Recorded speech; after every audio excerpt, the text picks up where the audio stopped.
The Port Orchard City Council regular meeting for Tuesday, August 11th. And if you would please stand and join me in the Pledge of Allegiance. I pledge allegiance to the flag of the United States of America and to the republic which stands one nation under God, indivisible, with liberty and justice for all. And council, in the actions you're about to take this evening, I'd like to remind us all of our guiding principles, which are we raising the bar in all of our actions? Are we honoring the past, but not living in the past? Are we building positive connections with our community and outside partners? And is the decision-making process building a diverse, equitable, and inclusive community? We have a published agenda. I think we've got a few amendments. Council Member Trenary, I think you've got them handled here. So do you mind proposing the first? Well, I'll hope that I've got them handled. Mr. Mayor, I'd like to move consent agenda item F from the consent agenda. Actually, I think you want to add the downtown grant first, since that was published on the agenda, so we can keep the alphabet in the proper order. Gotcha. Okay, so we'll go with add to a business item D, the downtown grant application.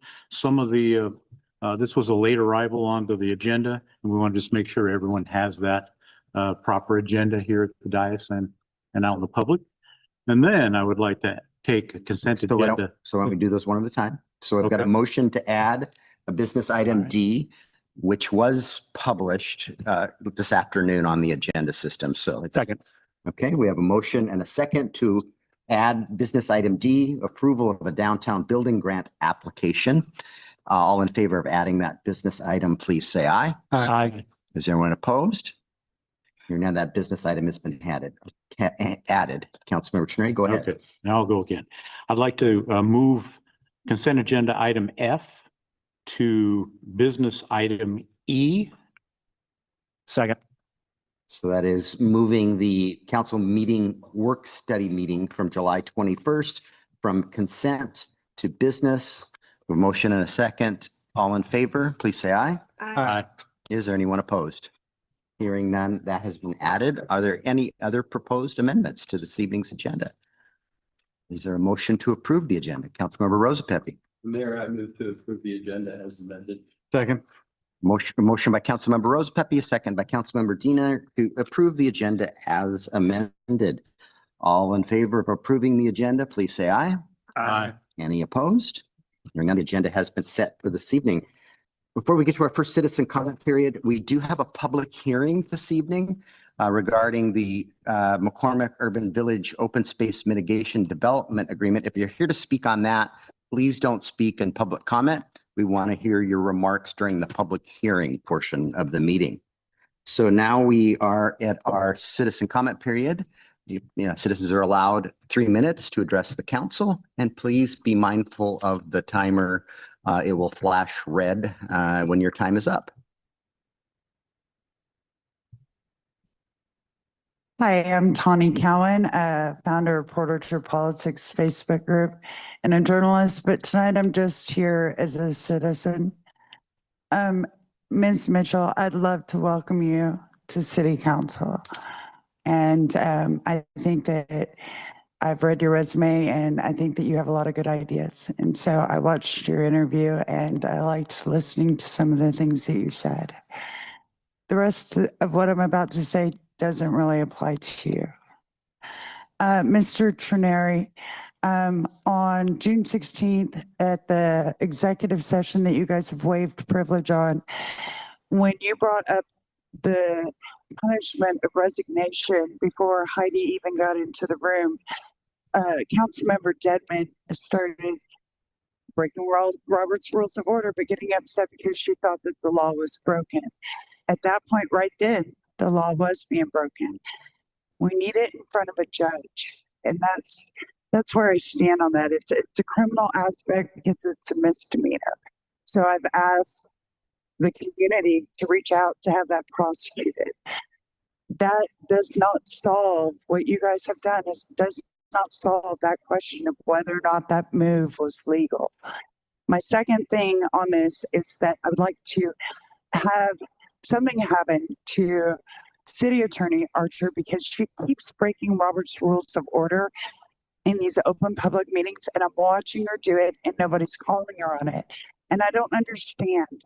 And I have respect for Miss Archer in her position, but when she character assassinates one of the council members, that's beyond what her job duty is. And she's done it in several meetings. And this case, it just gets to her. I can see it. Which lets that professionalism slip, and absolutely none of it is enforced with Robert's Rules of Order. However, Miss Deadman gets the rules of order all the time because she interrupts, but she never once assassinates anyone's character. So I'd like to see that change in future meetings. Thank you for your comments. Is there anyone else wishing to address the council this evening?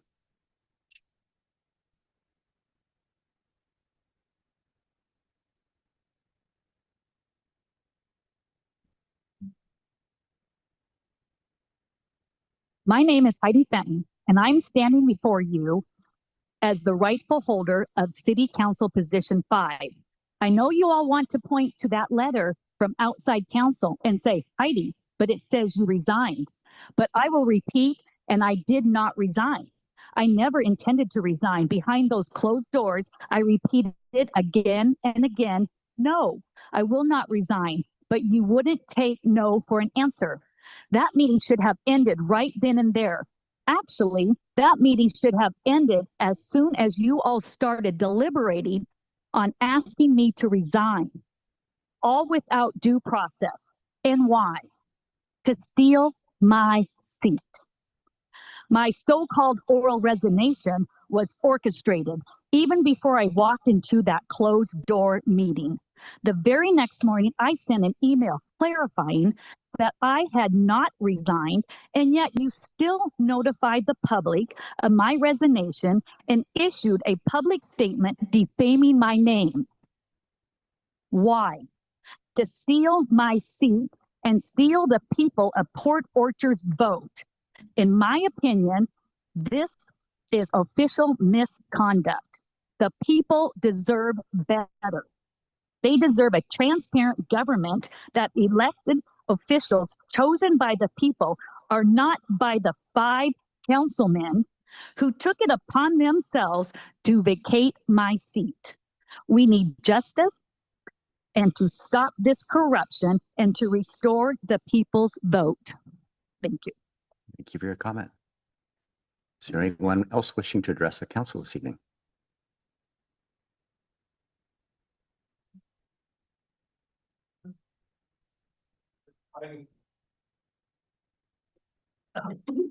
I'm sorry. My name is Fred Chang. I live at 319 Sydney Avenue, and I just had 3 or 4 things, depending on the time. I wanted to actually compliment the council on having probably the most transparent nomination process. I've sat through 3 of them. This one was very interesting being on the outside, but I appreciated being able to be in the same room with the applicants. And I was really impressed by how consistent you were by asking pretty much the same questions, because I know that you tried to make it as fair as possible. I do wish that you'd been able to see everyone the same night, but I know that that would have been a very long night. And I was also impressed by your deliberation. I was really, it was very interesting. I enjoyed hearing about the concern about the districts. And I think it's a discussion that council may want to deliberate further at another time. There's, of course, Bremerton that has districts. I don't know that they're the best example. And then there's Bainbridge Island, their wards, probably not another great example. I don't know what Hallsville does, but I think it's something good that you're addressing, even if you stay with the status quo. And one of you brought up a very, very point that's close to my heart, which is, why did Kitsap County decide that they could clip the wings of some of their employees who are also electeds of different municipalities? People with a lot of time on their hands might want to do a public disclosure request of Kitsap County and find out what justification they have to do that. And if it was decided by electeds, I have a feeling that the commissioners did not buy off on it, that it was just decided by department heads. But I think the fact that you brought it up is very important, because you already have 2 council members that are encouraged or forced or whatever to recuse themselves from issues that involve Kitsap County, which leaves you with 5. If you had had another one, that would have been 3 people recusing themselves. And if you ever needed a super majority of 5, we would have been screwed. So I think that's a really important point, and I hope you guys are following up on that. Let's see. I want to also commend the city clerk staff for having I'm running out of time. A very friendly and keep the public disclosure process as opposed to the county. The county actually asked me and told me that I hadn't specifically asked for a specific record, which is not the way you do good customer service. And as a PS, you guys might want to consider looking into things like Instagrams and I hate to say it, TikTok and Snapchat. I'm hearing that the new generation, people just starting to vote, are not on Facebook. So once again, thank you for your time and have a good evening. Your comment. Thank you.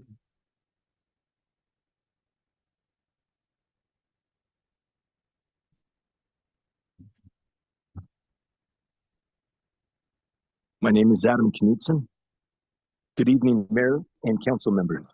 I am Realtor of Federal Key Tam 418 CD 04230 SLD8EH, a multi-billion-dollar whistleblower case against American International Group. I have faced criminal charges here in Kitsap County because of Port Orchard Police Department and the DA, Chad Enright. I recorded and documented AIG lawyer Michael Thomas of Thomas Quinn Law acknowledging that American firefighters were in Iraq in 2014. The Key Tam, it's about fraud against the military that resulted in the deaths of 1,700 U.S. allies. These brave men were betrayed unarmed because of my employers, Kellogg, Brown, and Root. January 2nd, 2014, as ISIS overran Ramadi and Fallujah, ISIS enclosed, and only the contractors were relocated from Camp Speicher to Crit to Camp Anaconda Balad. The Key Tam that I mentioned, it is the Camp Speicher massacre whistleblower case. This is public information that it did in fact occur, and that Americans, as well as the United Kingdom, were in Iraq in 2014. I put my life on the line to speak about this whistleblower case. I did, in fact, record AIG lawyers Michael Thomas of Thomas Quinn Law, as well as DBA lawyer Thomas Barnes of the Barnes Law Firm, as well as the Department of Labor, acknowledging that me and my fire crew were in Iraq in 2014, past the breach of contract. I had every right to document and record federal whistleblower retaliation. The lawyer who filed this case, the Key Tam, Joel Androphi from Bergen and Androphi Law, he is dead. I've been trying to get my son into federal whistleblower into federal protection. I'm a father of a child here in Kitsap County. For this recording, I was incarcerated. The first charge I ever caught here in Kitsap County, it was intercepting private communications signed off by Judge Claire Bradley. I was incarcerated for this. During that time, Sarah Yons, the daughter of prominent Judge Jeffrey Yons here in Kitsap County, whom is the prosecuting attorney, she committed perjury to then order what they call a competency evaluation, which has then derailed the Key Tam. The largest whistleblower case in American history has been derailed because of the arrogance of the DA, Chad Enright. Now, I have a letter here from Port Orchard PD where they state that that recording that I made was illegal. I'm challenging Chief Brown to come here, as well as his right hand, because this is the gentleman that claimed he did the investigation on this. I'm going to reference the number here, D260000960. It's an incident report with Port Orchard PD for official note on the record that can be discovered for the federal habeas corpus. Because of their investigation, I'm asking that Chief Matt Brown, that he comes here and plays the recording and explains to the public, to the community, what was criminal about it. Because of these charges, I cannot finalize the Key Tam or Open Defense Base Act cases with American International Group. What me and my lawyer are alleging is— Sir, your time is up this evening. So I'm understood. If you'd like to know more, petition Rico Blackrock, or you can look me up, Firefighter 360. Thank you all for your time. Thank you for your comments. Is there anyone else wishing to address the council this evening? Seeing none, so I will close the first citizen comment period. We have an amended consent agenda. I'm sorry, Mayor, Oh, do I'm you sorry. want to offer the I'm sorry. members of the Is there public? anyone online? Please use the raise your hand feature and the clerk would bring you into the meeting. Do you have anyone, Brandy? Okay, sorry about that. I missed that. And so we will now close the first citizen comment period. We have an amended consent agenda. Is there a motion to approve that agenda? Councilmember Morrissey, go ahead. Mr. Mayor, I move to approve the amended consent agenda. Second. Motion by Councilmember Morrissey, a second by Councilmember Diener to approve the amended consent agenda. All in favor, please say aye. Aye. Is there anyone opposed? Hearing none, the consent agenda has been approved. Our next order of business is a public hearing, and it's a public hearing related to the McCormick Urban Village Park and Open Space Mitigation Development Agreement. Mr. Bond, this is you. Yes, good evening, Mayor and members of council. Before the City Council is a proposed development agreement between the City of Port Orchard and McCormick Communities LLC, establishing a framework for parks and open space mitigation within several planning areas in the McCormick Urban Village.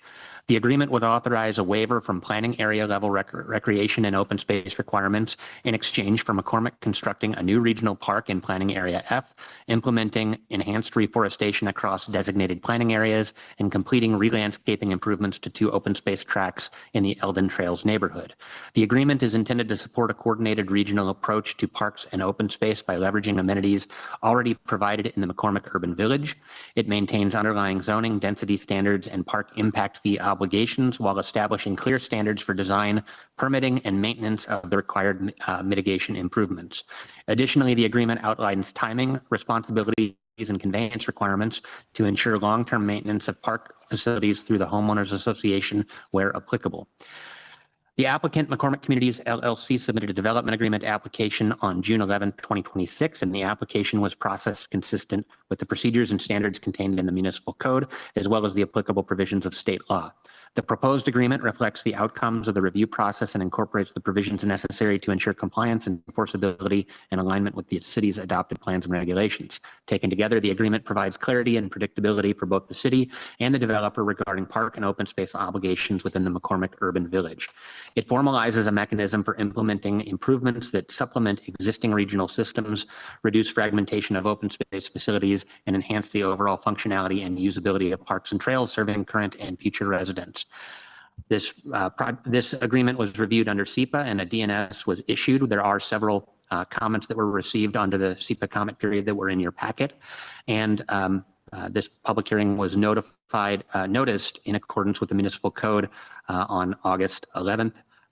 Tonight's hearing was noticed in accordance with the municipal code. And we have not received any additional comments since the packet went out late last week. Staff recommendation is to hold a public hearing on the proposed development agreement. Thank you, Mr. Bond. At this time, I will open the public hearing related to the McCormick Urban Village Park and Open Space Mitigation Development Agreement. Anyone wishing to testify on this matter, please step to the microphone and provide your testimony.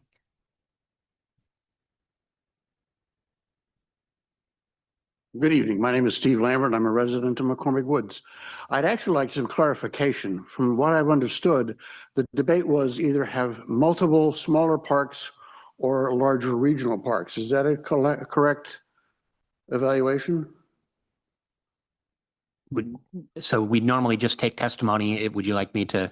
I think in this case, it'd be appropriate to answer that question. So St. Andrews Park is shown on Exhibit F in the City Council packet.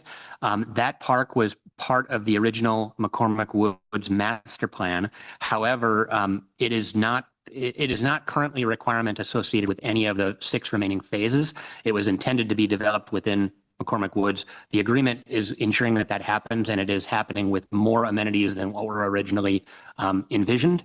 And so the city's code was amended in the last few years to add add open space requirements within each subdivision. So there's 6 subdivisions. Each would have to provide a small piece of open space, but it doesn't have to have amenities. It could have just a bench and maybe some landscaping. And so the idea here is that you're building one regional facility similar to Deer Park or Mary McCormick Park that are already within McCormick Woods, and that is available to residents of these 6 areas to come and use. Thank you very much for the clarification. Is there anyone else wishing to testify on this matter?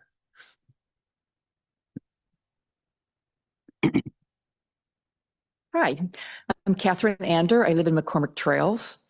I volunteer with Kitsap County Parks. I'm the park steward with my husband, Dan, for Coulter Creek Heritage Park, which abuts up against McCormick.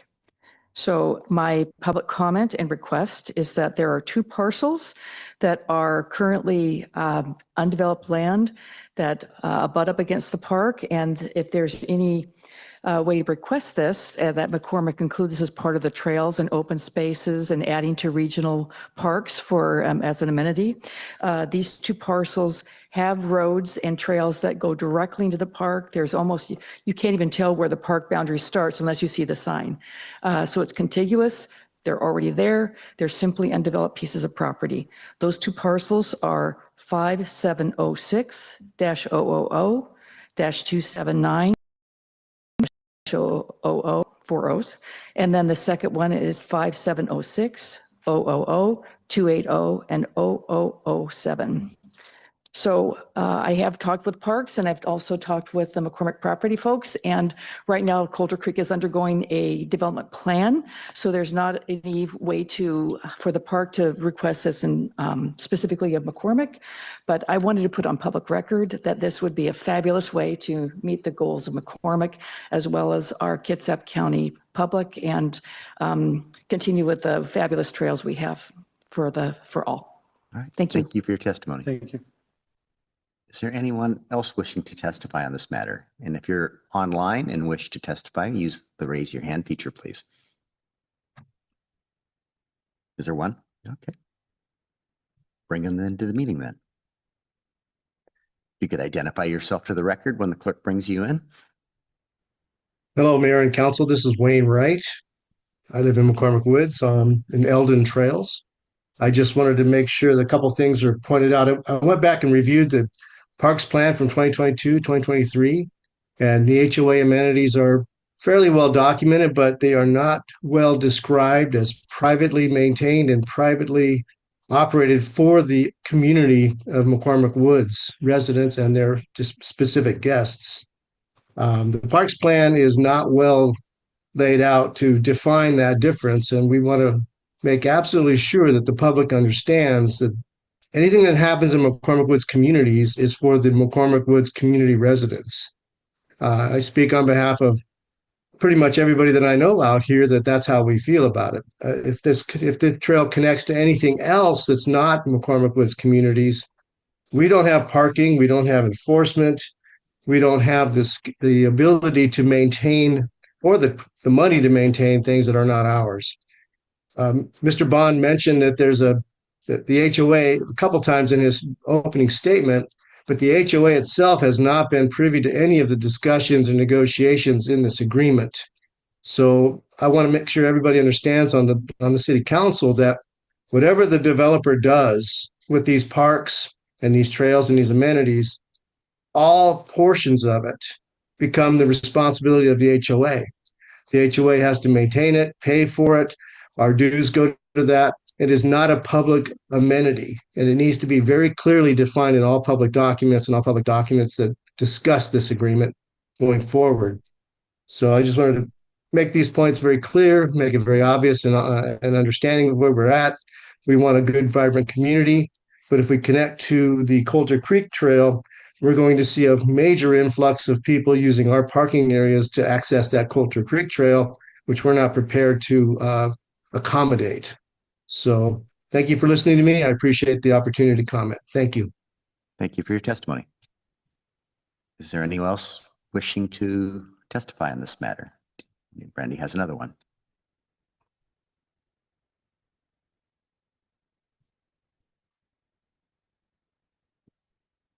Good morning. Go ahead. We hear you.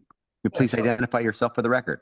Yes, my name is Greg Krabby. I'm here this evening on behalf of McCormick Communities. And I thought I would address a handful of these comments and some of the written comments as well.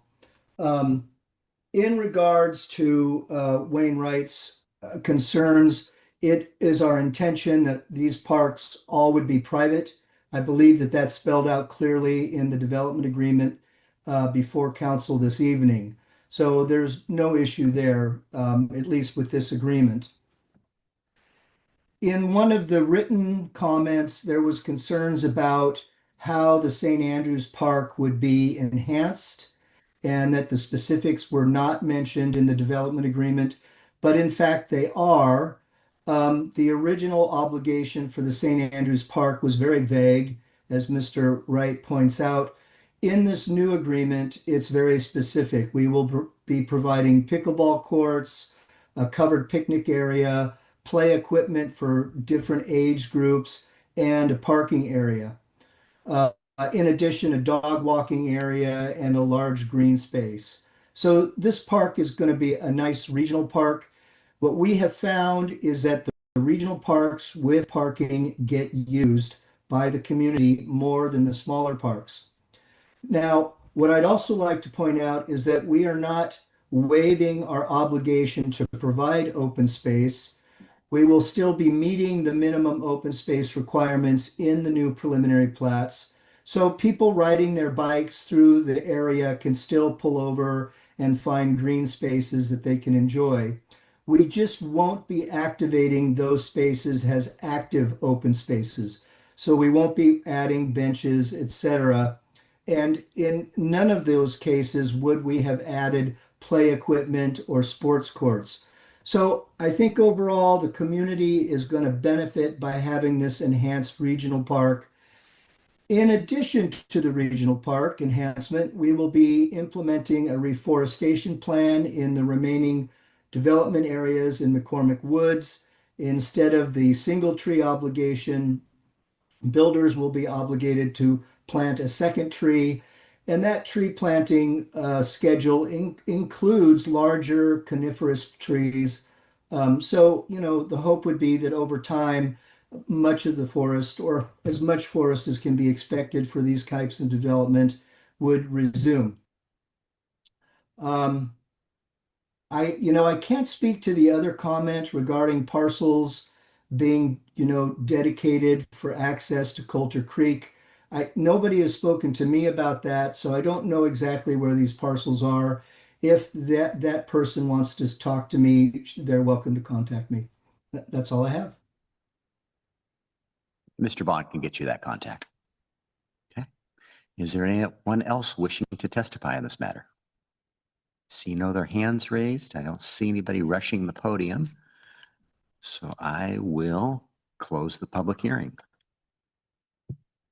All right, we are to our business items now. The first of which is item A, an ordinance approving the McCormick Village Park and Open Space Mitigation Development Agreement. Mr. Bond? All right, as this issue has already been summarized, I'll just jump to the staff recommendation, which is the staff recommends that the City Council, after considering the testimony from the public, consider adoption of an ordinance approving the development agreement and authorizing the mayor to execute it. Councilmember Morrissey. Yeah, Mr. Mayor, I move that the City Council adopt an ordinance approving and authorizing the mayor to execute the development agreement between the City of Port Orchard and McCormick Communities LLC for park and open space mitigation within the McCormick Urban Village as presented. Second. Motion by Councilmember Morrissey, a second by Councilmember Rosa Pepe. Any discussion of this item? As the motion maker, Ms. Morrissey, go ahead. Thank you, Mr. Mayor. I would like to read a statement from Councilmember Warden, who provided me one ahead of time, knowing he wasn't going to be here. He has an excused absence as he had a procedure this week. So thank you for allowing me to share my comments while I'm unable to attend tonight's business meeting. Currently, City Code requires small, active, open space tracks in each new housing development. I have often compared pocket parks to bus stops. When they are being used, they are highly valuable. When they are not, they can become expensive assets that still require maintenance, insurance, repairs, and eventual replacement. Communities and demographics also change over time. McCormick is currently processing entitlements for 6 new preliminary plats, each of which would require a private small park that would ultimately need to be maintained by the HOA. I agree that larger regional style parks and other recreational facilities such as the multimodal path, both existing and proposed, better connect and serve the overall McCormick community while reducing the long-term burden on individual HOAs. McCormick is the largest community on the peninsula and already offers pocket parks throughout different neighborhoods. These parks provide valuable places for children and families to gather and play. However, I also like the idea of adding a park that invites community members of all ages to utilize and enjoy the space. I think the word regional is particularly important when discussing McCormick.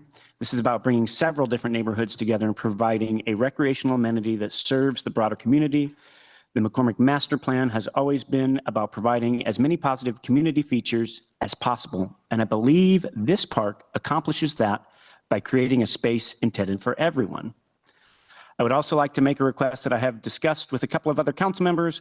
I believe it would be appropriate and helpful to update the city's park map to clearly identify which parks are public and which are privately owned and maintained. This could be as simple as using 2 different colors on the map. An HOA park is similar to an apartment complex park. It may satisfy development requirements and provide an important amenity, but it also remains privately maintained and carries private insurance and liability responsibilities. That is very different from a city-owned public park.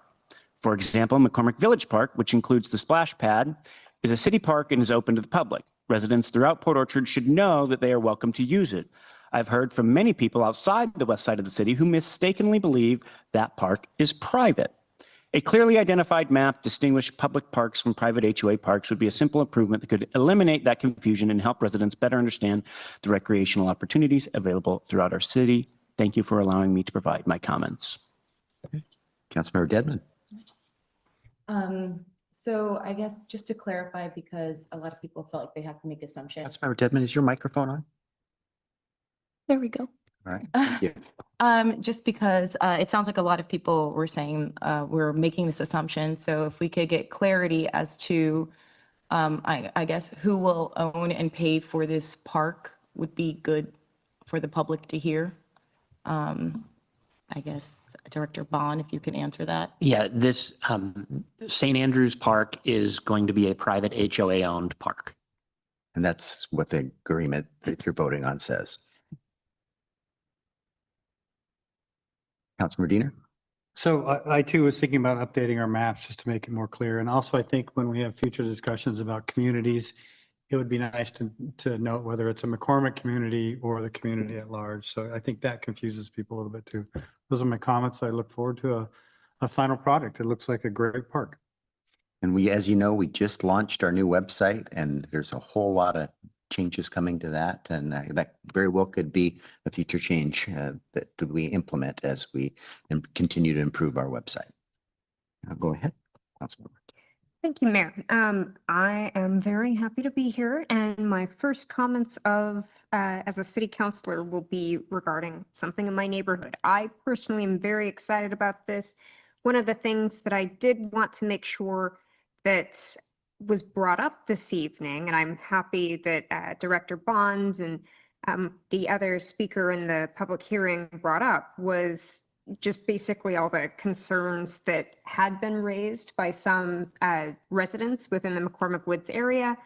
And I think the only thing that wasn't really addressed was the surfacing of the playgrounds. But I would imagine that that's something that the HOA deals with, and that would be the developers. So it is my goal moving forward as a council member that we try to make sure that we do incorporate those concerns as much as possible, just to make sure that we have a public forum to address them. That way, those same individuals who raise those concerns can go back in and watch the meeting and be like, okay, they care. They answered my question. So thank you for everyone who did that this evening as well. So thank you. Further comments? You'll be voting on an ordinance approving the McCormick Village Park and Open Space Mitigation Development Agreement. All in favor, please say aye. Aye. Aye. Any opposed? Hearing none, the agreement is approved. We are to item B now, adoption of a resolution approving the City of Port Orchard Water System Plan for 2024 through 2025.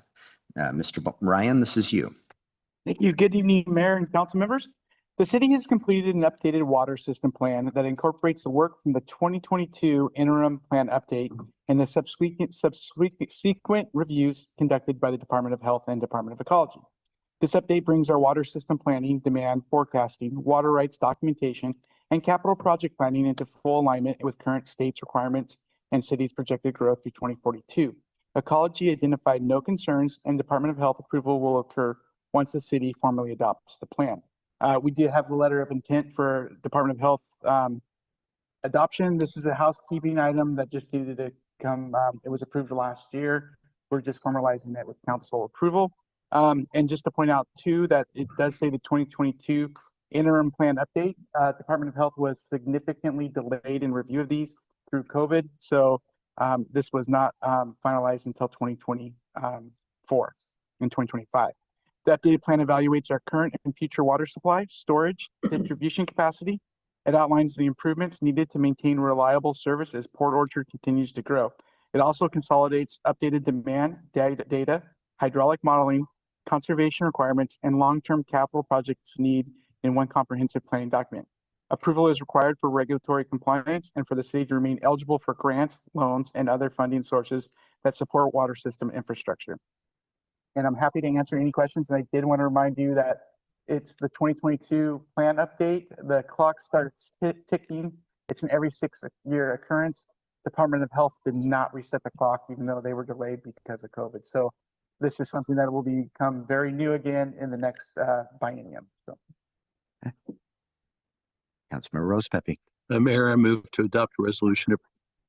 Checked. Just a reminder, there is a motion on the floor already. So the motion was made by Councilmember Dedman and second by Councilmember Rosa Pepe. The motion was I move to adopt a resolution approving the City of Port Orchard Water System Plan 2024/2025 update and authorizing the mayor to execute all necessary documents for the final DOA approval. The amended motion at the last council meeting deferred it to tonight's meeting. Okay, thank you. I was like, I didn't say anything. Okay, so I made the motion. That means I get to speak on it, right? Yeah. Great. Fun. Okay, so Mayor, I support making sure that Port Orchard has a safe and reliable and adequate water supply for our current residents and for future growth. I recognize that this water system plan addresses important infrastructure needs, and I appreciate the work that has gone into developing it. However, I have a concern about approving the plan as currently presented, specifically regarding to future plans for fluoridation and the proposed investment in fluoridation infrastructure. My concern is not simply whether fluoride has dental benefits. I believe that it is a question that deserves to be considered based on the best and most current scientific information. My concern is whether we, as a community, have actually made the policy decision to fluoridate all of the water supplies that this plan proposes to bring into the system. This is particularly important for the McCormick Woods community. Currently, the McCormick Woods water system receives water from wells that are not fluoridated. The water system plan, however, incorporates fluoridation into the treatment of future water sources, including wells 11, 12, and 13. In other words, infrastructure decisions being made today can result in residents who currently receive unfluoridated water receiving fluoridated water in the future. I believe that this is a significant policy change, not simply an engineering decision. Washington does not require fluoridation, and the Washington Department of Health explicitly says that the decision to fluoridate is a local community decision. Under state law, a water system considering starting or discontinuing fluoridation on a continuing basis must notify customers and the Department of Health at least 90 days before a vote or a decision. Yet, by adopting this water system plan as written, we would be approving the incorporation of fluoridation into these wells before the people who receive that water have had the opportunity to decide that they want fluoridation. To put it plainly, we would be making the decision to fluoridate through approval of this infrastructure plan, rather than first allowing the community to weigh in on whether fluoridation is something they want. If fluoridation is a local community decision, then I believe we should make sure our community has had the opportunity before we spend ratepayer dollars designing and installing permanent fluoridation equipment. I don't believe we should spend money first and ask the community afterward. If residents ultimately decide that they want fluoridated water, then we can move forward with the appropriate infrastructure knowing that we have made the decision with public input. But if residents decided that they do not want fluoridation, we could be spending public money on equipment that the community does not want to use. That doesn't seem like the best approach to responsible stewardship of taxpayer and ratepayer dollars. The plan, I also have questions about fluoride concentrations reported in the water system plan. The plan identifies 0.7 milligrams per liter as the fluoridation target. Yet the consumer confidence report information included in the plan identifies a highest fluoride level of 0.86 milligrams per liter for both 2002 and 2003. I understand that 0.86 milligrams per liter as the is not the same thing as exceeding the regulatory maximum. The plan identifies a primary maximum contaminant level of 4 milligrams per liter and a secondary maximum contaminant level of 2 milligrams per liter. So I'm not suggesting that the reported 0.86 milligrams per liter constitutes a maximum contaminant level violation. But it is higher than the city's stated 0.7 milligrams per liter target. And I believe we should understand why. Before approving additional fluoridation infrastructure, I would like to see the actual monitoring data, where those samples were taken, how often concentrations exceeded 0.7 milligrams per liter, what the average and maximum concentrations were, what the operational set point is, and what controls are in place to prevent concentrations from exceeding the intended operating range. I also believe we should understand the complete cost of fluoridation, not simply the initial equipment cost, but the ongoing costs of chemicals monitoring, maintenance, staffing, equipment replacement, and eventual decommissioning if the community later chooses not to fluoridate. Finally, I believe we owe our residents an honest discussion about the current scientific evidence. The city should be able to explain the benefits that are expected from fluoridation, the potential risks and total fluoride exposure, and what alternatives are available for promoting dental health. People should have access to that information before making a decision that affects everyone who receives their drinking water. I am not asking to ignore the need for improved water infrastructure. I am asking that we separate two decisions. First, what infrastructure do we need to provide safe, reliable, and adequate water? Second, does our community want fluoride added to their water? So those are not necessarily the same question. I believe we can continue planning and investing in the infrastructure that is necessary to provide reliable water while giving our community a meaningful opportunity to consider the separate question of fluoridation. For that reason, I cannot support approving the water system plan with fluoridation infrastructure included before this community decision has been properly addressed. I would support moving forward in a way that protects our water supply, protects our ratepayers, provides the public with the information it needs, and allows the people who will actually be drinking this water to have a meaningful voice in whether their water should be fluoridated.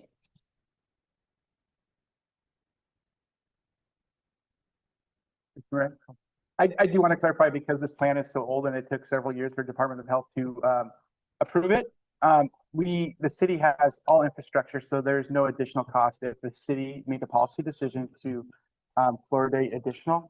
The infrastructure is in place because this plan is so old, doesn't reflect that data that's happened since with the construction of well 11. I also want to state that our water system sampling is done through state regulatory labs, and we are in the tolerance. And if we fall out of tolerance, that would be reported to the state. Thank you, Mr. Ryan. Others wishing to remark? All right. You'll be voting on approval of a resolution, adoption of a resolution approving the City of Port Orchard Water System Plan for 2024 through 2025. All in favor, please say aye. Aye. Is there anyone opposed? Nay. We have that passes. I am still 1, 2, 3, 4, 5 to 1. All right, we're on to approval of minutes. We have item C, which is the approval of the July 14th regular City Council meeting minutes. I believe Councilmember Terneri and Councilmember Mitchell, that they were not present, I would probably plan to attend. Is there, or to abstain? Is there anyone, which Councilmember Rosa Pepe, go ahead. The mayor moved to approve the minutes of July 14th as presented. Second. A motion by Councilmember Rosa Pepe, second by Councilmember Morrissey to approve the July 14th minutes. All in favor, please say aye. Aye. Is there anyone opposed? Sorry, aye. Okay, that's those pass unanimous. And anyone opposed? And 2 abstentions, is that correct? Yes. All right, those pass unanimously with 2 abstentions. We have item D, approval of a downtown building grant application. And we walked that on the agenda this evening, and this packet was a little hurried. We published on Friday. This application came in later that day. We've updated the agenda earlier today. And we just wanted to walk this on because we don't meet again for a month, and we don't want to hold this building owner up from being able to make these improvements. So I would entertain, Mr. Bond, would you like to make a staff report? Yeah, and I've shared my screen here to show which building we're talking about. This is the brown building in the middle of the screen. So on August 7th, the city received an application under the city's downtown building grant refacing program. The application was received after the cutoff for our packet. Due to the August recess, staff decided to add this to the August 7th agenda after the cutoff to ensure that the building owner is able to proceed with their project in a timely manner. The contract that's before you, it still has some items that are highlighted in yellow that need to be filled in. And so the suggested motion would be to approve the contract subject to final approval by the city attorney. The grant application is for the building located at 821 and 825 Bay Street. The project proposes to install new siding on the front and portions of the side of the building visible from Bay Street. You can see that just a few feet of the building and one window wrap around the front facade, but are still on the front of the building for all intents and purposes. The project would also replace the front the four windows on the upper level of the building, and the new siding, I said in the staff report that they would paint it. It actually comes pre-painted the way that they've specified it. And so the proposed grant meets the criteria for approval. They're requesting $22,845, and at that funding level, they would require a 30% match. And so the total cost from the city would be $15,991.50, and the rest of the money would come from the owner. The owner is in attendance tonight. If you have any questions for him, it's Mr. Schaefer. He can wave his hand there. And I do want to point out too that as part of filling out in the contract the items that are highlighted in yellow, specifically the scope of work and budget, there are some small inconsistencies between the quote from his contractor and the grant application form, and so that's something that the city attorney and I would have to sort out. And so what we're recommending is that you would just proceed at the requested amount in the grant application. And then of course they have to submit for reimbursement. So they've got to actually show that they spent the money to be eligible. And if they don't submit the full amount because they don't do everything that was in the scope of work, that just won't get reimbursed. I also wanted to note that if they find any rot or other issues, there's a $65 an hour rate. And so it is possible that as part of this project, they're going to find some expenses that they weren't expecting that would then be potentially eligible. And we may want to put a cap on that as part of our the attorney and my review of the scope of work. But my understanding is the owner has a contractor lined up, and he was considering just going ahead with this project and hoping that the city would award the grant after he completed it. But it sounds like they're ready to start before our next council meeting. Okay. Councilmember Morrissey. Yeah, Mr. Mayor, I move to approve a contract for 821 to 825 Bay Street under the Downtown Building Refacing Program, with the final form of the contract subject to the city attorney's approval, in a grant amount not to exceed at this time $15,991.50 and a total project cost of $22,845. I second that. Motion by Councilmember Morrissey, a second by Councilmember Dedman. Any further questions of Mr. Bond?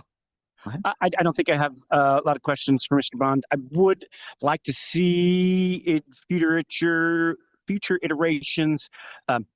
Those of us who have done any type of development know these costs are estimates, and we know that's probably not where they're going to be. So I don't know where we can be in bringing this back, I guess is what I'm trying to say. I don't know that we talked that through with the city attorney when setting this all up. So we're kind of learning as we go. I would love to hear what the fruit of those conversations have maybe next month when we come back together. And then secondly, Mr. Schaefer, I believe it's Scott, thank you for taking advantage of this program, and thank you for investing in our town and particularly our downtown. Councilmember Trey. Yeah, absolutely love this project, Mr. Schaefer. Thank you for getting us kicked off. That's exactly what the intent of this program was for, and I'm really thankful you're taking advantage of it. Nick, I read they're preparing or proposing hardy lap siding on the front and the sides of this building. I've had a little bit of experience with that, but I'm just curious.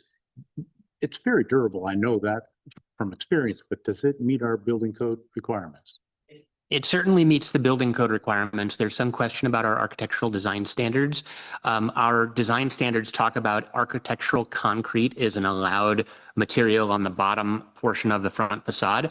I know that in our initial comment matrix to the applicant, because he has filed his building permits, that was one of the comments is this an architectural concrete? That isn't defined in our code, and so that's something that I'm going to have to make an interpretation on. And if the city council is part of this application review is comfortable with the hardy board on the front, I mean, I think, you know, it's an interpretation that could be made. If you'd prefer for us to require brick or stone, or you know, the only other thing I can think of that would be architectural concrete would be like a board form concrete that gets poured. So I'm not sure what was intended by that verbiage, and I'm happy to make the interpretation if council is supportive. Are we supportive of the lap board? Go ahead. And does the current code allow for, say, a brick veneer? If it is actual brick material, yes. I think the intent here is that when you use soft materials on the lower portion of a building on a storefront, they get chewed up and beat up. People with bikes, strollers are going to bang into it. And so you just want something that's going to wear well. And so, you know, hardy is certainly, it's a concrete fiber cement siding. It's certainly stronger and probably more durable than wood. Is it solid concrete? No, but you know, it can be done. I know the mayor and I talked about this at one point. My thoughts are, if it improves the aesthetic of what's currently there, I'm in favor of it. I would like to see, especially if we're helping to fund some of this, that maybe will encourage future applicants. Can we get something more stone-like in some capacity? But I'm not opposed to saying hardy plank board works for me, is what I'm trying to say. It's not my preferred alternative, but I think it can be acceptable. And when I issue an interpretation, we are supposed to take that to the Planning Commission for review, and that interpretation expires at the end of the year. And so either we need to make that permanently part of the code, or we need to amend the code, or the interpretation just has no validity beyond the end of the calendar year. So we'll follow up with some action to clarify the code as part of our ongoing housekeeping activities. Thank you. Councilmember Diener. So thank you for taking advantage of the program. This is exactly what we were hoping for. I support an interpretation that's liberally construed in favor of this project. I look forward to more discussion, because maybe some renderings might be helpful to see what we might like ultimately. But for this particular project, I think it looks good, and thank you again. There was something else I was going to say, but trains left the station on that, so I'm good. All right. Any other comments? All right, to be voting on a grant agreement with the owner of 821 Bay Street under the city's downtown building reface grant program. All in favor, please say aye. Aye. Anyone opposed? Hearing none, the grant agreement is approved. Congratulations.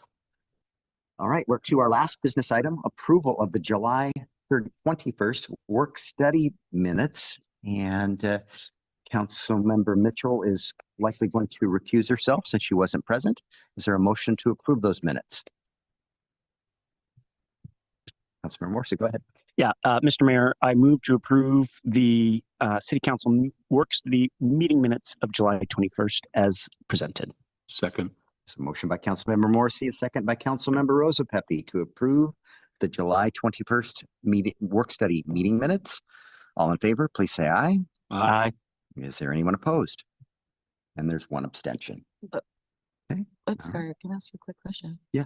That was the one that was on the consent agenda? Consent agenda, And correct. then we pulled it off, Correct. but we're not having any discussion? Would you like some discussion of the work study minutes? Typically on minutes, we haven't had discussion, but Oh, you'd like to have we pulled them off. because Done? No, not to be discussed because Councilmember Mitchell needs to abstain. Right. Noted. All right. Trying to very good. understand that process. Thank you. All right, no worries. All right, we are to council committee reports. I don't believe any committees have met. One. We have. Okay. We had SAC SAC today. met. Yes, That's right. we did. Mayor, Go ahead. are we skipping, Yep. Good catch there, Scott. skipping discussion on? Number 8. Discussion items. Oh, look at that. Yep. I've got so much writing on my paper, I can't see it. Good. All right. How about, why don't we go to discussion items? Shorter, but. Yeah. All right. So I'm sorry about that. We have 2 discussion items, actually. First is which is the Sherman Avenue Stormwater Park. Mr. Bond. Yeah, and I'm going to introduce Connor Dahlquist. He's our associate planner who's been leading the Sherman Avenue Stormwater Park project. We've been working on the project for about a year, and Connor is going to walk you through what we've done to date. We recently completed some public outreach, and we are at a decision point where we want to check in with council before we have Connor start drafting a final document. So Connor's going to walk you through where we're at. And we're hoping that you'll give us a nod that we're heading in the right direction and that we won't have to redo our work if we follow Connor's suggested action. So Connor, take us away. Awesome. Thank you, Nick. Good evening, council members. Good evening, council members. My name is Connor Dahlquist, Associate Planner for the Department of Community Development. And as Director Bond shared, today I'll be sharing an overview of the Sherman Avenue Stormwater Park project, including the outreach we've done so far, what we've heard from the community, our recommended direction moving forward as well.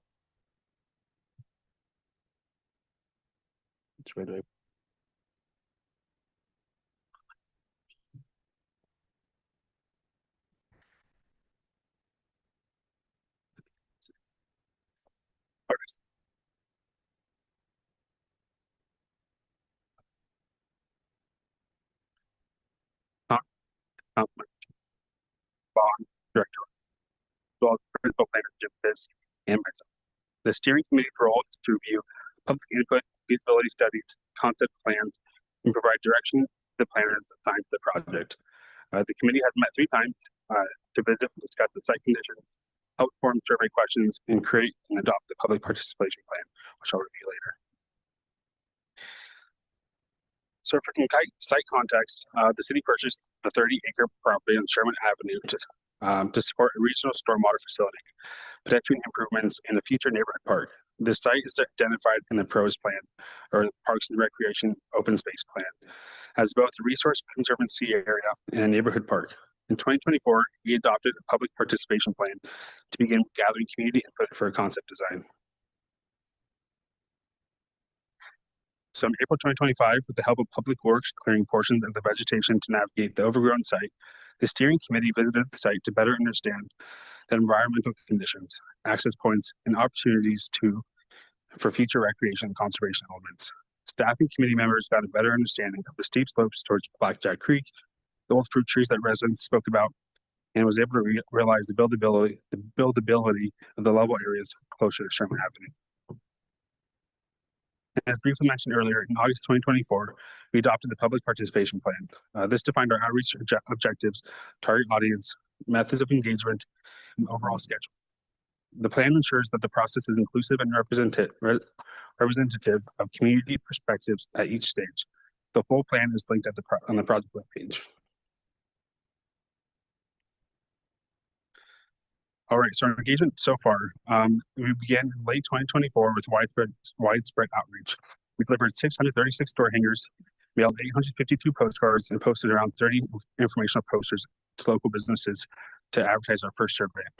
Following that, in September 2025, we hosted Workshop 1, where we presented background information, summarized survey input, and introduced 3 initial design alternatives. From May to July 2026, we held our second workshop and also launched our second survey. This was able to gather in-depth feedback, including hosting a table event at the Saturday Farmers Market to get one last push for the survey.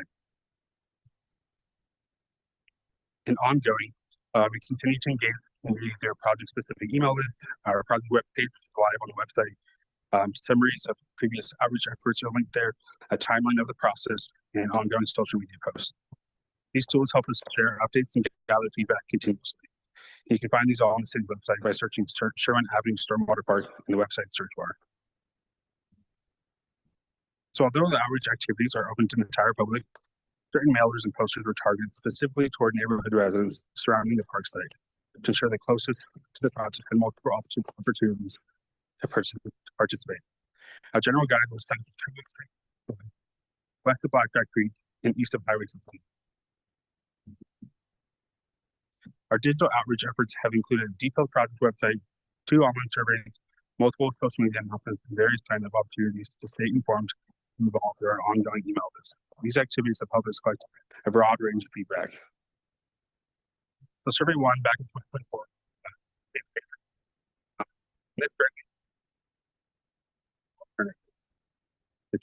Trails and Conservation Park was number 1. Number 2 was Family Nature Park. Number 3 was Community and Recreation Park. This survey created the foundation for our path forward as we analyze communities' preferences, amenity wishes, concerns, and local neighborhood context. The 3 alternatives formed were presented to the community members during workshop 1. And as you can see in the shown graphics, the project got unique branding for printed and digital material. This pattern design was consistent over the course of the 2 years of shared materials, only with slight adjustments such as color scheme to indicate fresh material to catch the public's eye. The alternatives formed from the survey include, as covered, Trails and Conservation Park, which had a focus on habitat preservation, soft trails, and low maintenance. Family Nature Park, which was a balanced design with nature play, picnic areas, and looped walking paths. And lastly, Community Garden and Recreation Park. This featured garden plots, sports courts, and gathering spaces with a focus on social connection. So diving into those alternatives, so you can kind of get an idea how that feels and what you've experienced here. Alternative 1 places the highest emphasis on natural areas, soft surface trails, viewing points, and habitat protection. This option reflects a low maintenance conservation first focus. The site in this concept offers varying types of pathways from firm gravel to softer natural trails that weave through the trees and native plantings. These trails are intentionally simple and low maintenance, allowing the landscape to remain the focal point. One of the signature site features is the elevated boardwalk to offer an opportunity to rest and observe. Interpretive signage along the pathways can offer educational moments as well. Throughout the park, the design emphasizes conservation, restored habitat zones and native plant communities, as well as stormwater wetlands that function as both ecological infrastructure and educational opportunities. The next alternative is more family-oriented design, has more family-oriented amenities, such as interactive play features, picnic areas, and looped paths while maintaining a strong connection to nature. At the heart of the design is nature.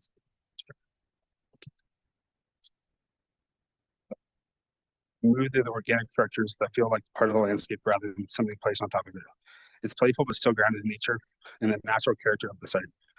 Open lawn space surrounding the play amenities offer flexible space for running, tossing a frisbee, or spreading out in a blanket. The looped walking paths packed like relaxed space. Picnic shelters are also a key element in this design. The shaded structures create natural gathering points for birthday parties, family dinners, and community events.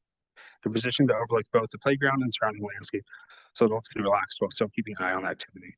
This alternative blends nature and recreation. This park that feels welcoming, lively, and family-oriented while still maintaining a strong connection to the environment. And lastly, alternative 3. This alternative emphasizes active recreation and social gathering, incorporates community garden spaces, small sports courts, and areas meant for groups and community activities. The experience here shifts towards community connection and active recreation. The community garden is at the heart of the design, a place where neighbors can tend to raise beds, learn about growing food, and share their harvest. It's both a productive landscape and a social one, with seating areas and small gathering spots woven between the plots. But this concept also brings a higher level of activity. The sports courts, including a pickleball and basketball court represented on the site plan, create a lively hub for friendly competition, exercise, and socializing.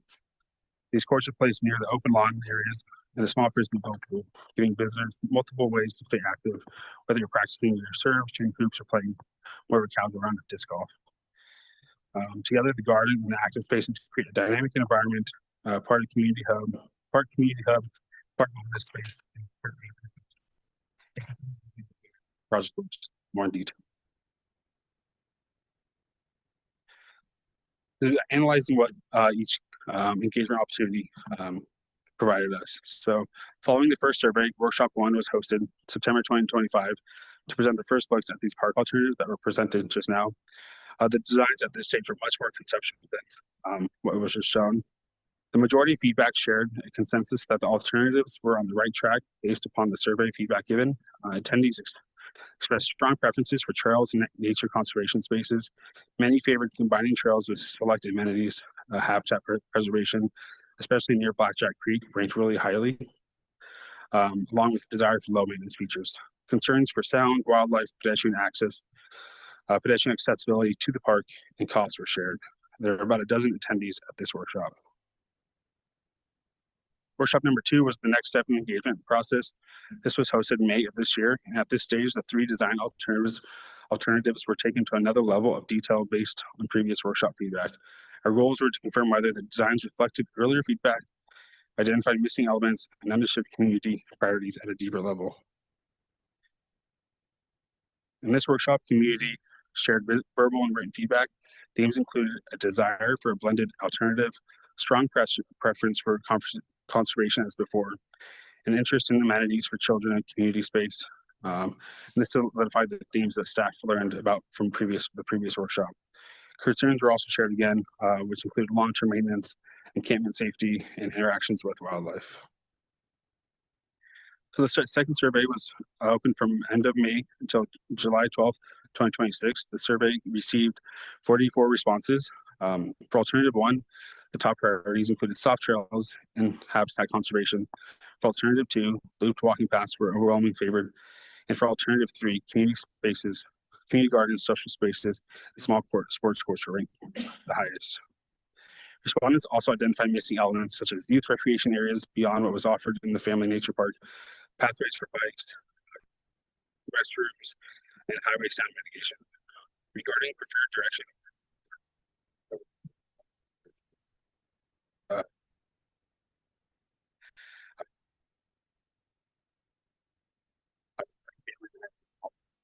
small gap from alternative 3.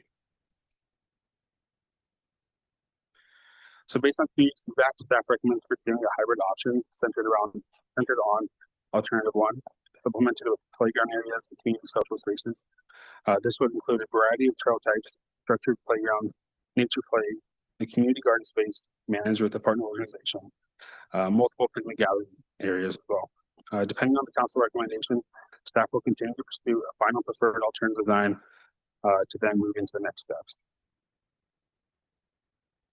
So with those next steps, the final preferred alternative will then be presented back to the public. A park plan will be written, then adopted, and the pros plan will be amended to reflect the preferred design.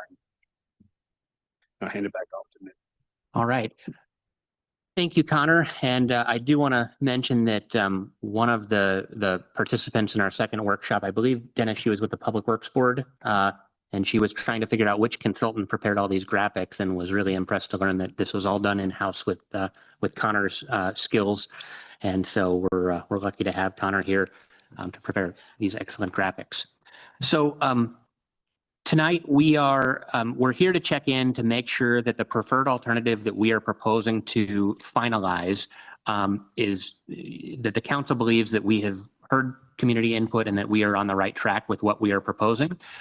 Connor's next task is going to be to create a final graphic that brings these hybrid alternatives together onto one map with graphics that would illustrate what this alternative looks like, and then to write a draft plan. And before he spends the massive amount of hours to create these graphics, I wanted to hear from council that that we should go forward and that we have heard the public, and see if you had any questions or concerns before we start that effort. So we heard a lot about a bunch of different alternatives. Could you spell out clearly for us what this alternative 1 would encompass. So the preferred alternative is based on alternative one, which is the Trail and Conservation Park, but it pulls small elements and maybe lighter elements from alternatives 2 and 3 that we heard that the community supported.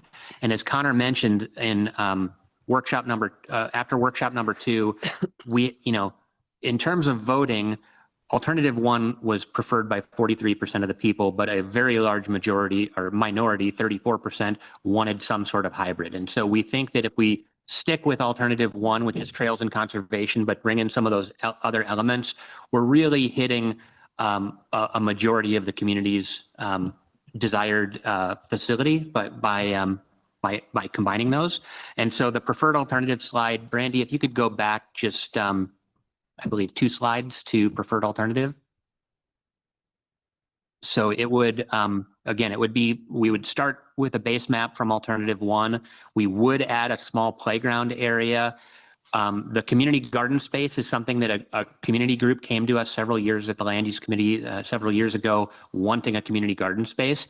I would not propose that we provide that. I think we could identify a space, but unless we have a partner, I don't think we should create that. But if there's a partner organization that's willing to help operate a community garden, then we can absolutely include a space for it.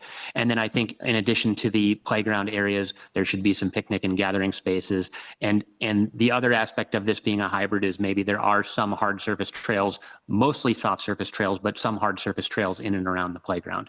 So that's what a preferred alternative would look like. We just now need to go create the visuals to go in the plan so that it can be brought forward for adoption. Okay, Councilmember Rosepepe. Thank you.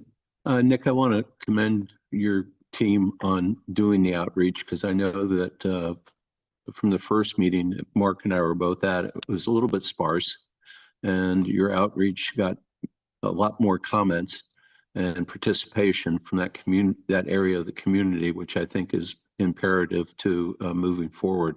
I like the hybrid approach. It shows that, the initial comments of keeping in, a lot of natural space, especially with some of the development that's gone around there that they were asking for, but at the same time has a little bit of a park feel to it that people can enjoy. So right now, I think you're moving in the right direction, and we can't build it soon enough, like we say with most of our projects.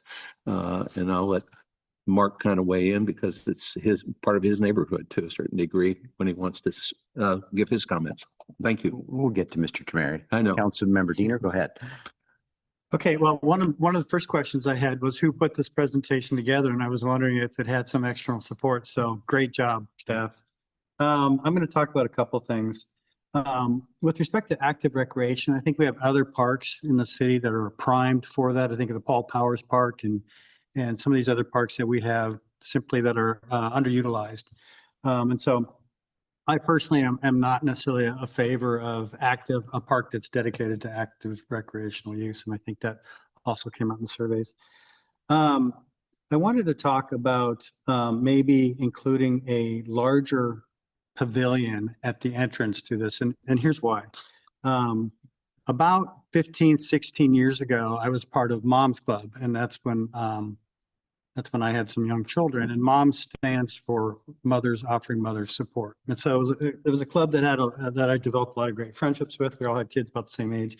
One of the things that we lamented at the time was that there was no facilities in the city and around the city where people could go in and hang out outside, but under a larger pavilion. And so both the county and the city were lobbied at that time to provide more year-round facilities for our youngest. And there was a turnover in legislators. Jan Angels left, whoever was at the city left. So nothing ever became of that. But I still think that need is out there. So I would like to see us consider a larger pavilion. It doesn't need to be walled, but just something that you can get out from the rain in the winter months when people are trying to maybe take groups of kids and explore the area. So that's one thing that I wanted to mention. I took some other notes. I'd like to see more about kind of what is welcoming the visitor when they first pull into the site, what that looks like in your renderings, for sure. And I imagine you already got that covered. And then my question for staff is, The comments that you got, were those relative, you think, to, and this is an opinion, relative to the state of parks in Port Orchard, or do you think that was really kind of hyper-focused on this one specific area? Connor may have some input on that, but we started with the door hangers and the mailers, and we really targeted the area that was mapped on slide 8. Brandy, you can go to slide 8, because we wanted to make sure we weren't missing the people in the neighborhood, because this is really a park that is probably going to be most frequented by those residents. The social media posts and the farmers market outreach and our other outreach reached a wider group, but we really wanted to make sure we got those people. And even though we had kind of low attendance at the first workshop, we had a lot of people put their name on the mailing list. And by the time the second workshop came out, the attendance was much better. And for such a small geographic area, I would say that we had really good participation. I think it's proportionate to the participation we had when we did our parks plan, which reached even outside of the city limits. I think we had 500 responses for basically the entire school district boundary for our parks plan. And this was a much smaller area, and we were at about 50 participants that took the survey. I think just under 50. Okay. So more locally focused and yeah. And the door hangers, the reason we did that is because when we send mailing notices, if somebody rents, they're not getting that notice because it is going to the owner of the property. And so by hanging and posting signs in the apartment complexes, we wanted to make sure we were getting the tenants and the people that currently live there so that they could provide input. And so that's the first time we've ever done an outreach effort that included that, trying to reach folks by going door to door. And I think it was very effective. Thank you. Yeah, thank you, Mr. Mayor. A couple of quick things. In the name, it's a stormwater park. We didn't talk about where's all the stormwater coming from? How much stormwater are we saving? Do we get mitigation credits for building this park? I'll start there. So the idea here is there's a high point on Sydney Avenue, just past Lippard, where the stormwater either goes towards Tremont or towards the stormwater park. That neighborhood has been clamoring for sidewalks for years. It's one of the #1 things that we hear when we're doing our comprehensive plan updates. We don't have any way to put, there's hardly even roadside ditches in the neighborhood. And so we can't put in sidewalks, impervious surfaces, or curbs until there's someplace for that water to go. And so the idea here is that you build large stormwater detention facilities in this park. You try to make them a natural amenity that is attractive and that fits in with the park. It's not just your typical developer stormwater pond. And you start from the park and build the infrastructure out. So you could go up Sherman and eventually get all the way to Sydney so that people can walk through the neighborhood down to this park. But you really have to start with a place for all the water to go. And this is a basin type facility that would capture water basically almost in the entire outreach area until you get up to the point where it's flowing towards Tremont and towards Sinclair Inlet. So this is the ideation phase. We don't know what type of capacity yet then we need to We have not done a geotechnical report or engineering report. So I think that once the city council decides to go forward with the engineering design, that's when we will look at how big the facilities have to be, how deep any ponds have to be. And, we may find out that based on the size of the basin and the amount of impervious surfaces that are going to be contributing to the pond, that it's going to be hard to do anything shallow and natural. We may have to have a larger detention pond, but the hope is that we can do something more natural that looks and functions more like a wetland than our typical stormwater facility. Let me ask this follow-up then, because I regularly call, I think we all know what Councilmember Warden's day job is. So I call about these things because when I regularly walk around, say even my neighborhood, there are many water detention facilities that have zero water in them. And even year round, the minimal amounts. How can we make sure that if we're going to set up a park to have these nice water amenities part of it, that we're getting to that point that we can be accurate in that, knowing what quantities of water will be there? Because I would think that we would have a conservative approach on some of the ones that exist today, but like I've been walking by one for 15 years that has yet to have any water actually stand in it. So there's so the Stormwater Management Manual for Western Washington specifies exactly what the design criteria are for stormwater detention facilities. Some of the older neighborhoods in Port Orchard that were designed under the old manual, I know that the sizing of the ponds has increased like tenfold over what it used to be going back to the 1990s manuals. So when we design the park, when we do the engineering analysis and the civil design, we will prepare a stormwater report that looks at the roads that are going to be flowing into that basin, makes estimates of how much additional impervious surface is likely to be constructed, and we will make sure that those are sized conservatively to serve all of the streets flowing into that basin. Good. That's one of my largest concerns there is that we're going to have a stormwater park that doesn't actually have stormwater in it. So it naturally occurs somewhat there already. We have Blackjack Creek bordering on the edge of this and all of the wetlands that are around that. So it somewhat exists already. We're going to be enhancing all of that and then capturing the stormwater needs of, probably 300 or 400 houses in that area that were built in a manner that didn't require stormwater improvements. And so now we're trying to correct the sins of the past. I hear you. I think I'm trying to draw out that I know that, especially where I'm driving or walking by these in my neighborhood, it's fairly new. I would guess they're with the new standards, which I think are over-engineered. That's a personal thought, but that's my concern for this park. I know you have one more. Since I'm the stormwater expert here, I wanted to help Nick out. So every pond's different, right? So some ponds are for storage, some are for treatment. And we have to design the manual saying that we have to design these for the 100-year and 500-year flood event. So the opportunities, you asked a question earlier, this neighborhood is an untreated stormwater.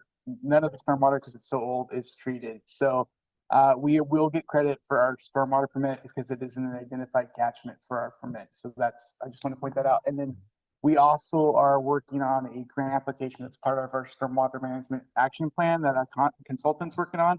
It was included in their scope that they're pursuing the groundwork for design for this. So perfect. Thank you.